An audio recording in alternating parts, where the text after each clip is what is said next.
কারণ আমরা সম্পূর্ণ প্রস্তুত ছিলাম।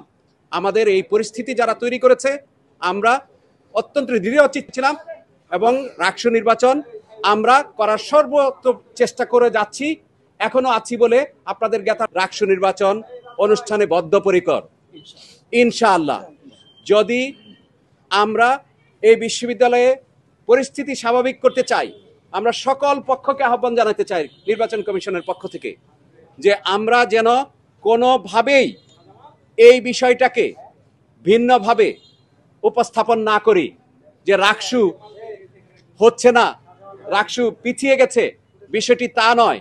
একটি অনাকাঙ্ক্ষিত পরিস্থিতির পরিপ্রেক্ষিতে রাকসু নির্বাচন কমিশন বাধ্য হয়েছে যে আমাদের নিজস্ব কোনো লোকবল নেই, আমাদের তো 300 শিক্ষক আমাদের অধীনে কাজ করবেন, কিন্তু তারা যদি কাজ করার পরিবেশ না পান, তারা যদি হুমকির মুখে পড়েন, তারা যদি মনে করেন যে এখানে নিরাপত্তা সংক্রান্ত বিষয় আছে, আমরা এটি প্রশাসনের সাথে কথা বলেছি, আমরা সর্বমহলের সাথে কথা বলেছি এবং এটি আপনারা জানেন যে এটা কি গোটা জাতি আমাদের দিকে তাকিয়ে আছে যে রাকসুতে কি হবে, ইলেকশনটা কি হবে, হবে কি হবে না। এই বিষয়ে আমাদের উপরেও অনেক ধরনের আপনাদের যেরকম আগ্রহ আছে, সারা দেশবাসীর আগ্রহ আছে। এই আগ্রহটাকে আমরা জারি রাখতে চাই, এই আগ্রহটাকে আমরা বন্ধ করতে চাই না। আমরা দৃঢ় কণ্ঠে বলতে চাই যে আমরা যে যাত্রা শুরু করেছিলাম অনেক বাধা বিপত্তি পার হয়ে আমরা এই পর্যন্ত এসেছিলাম।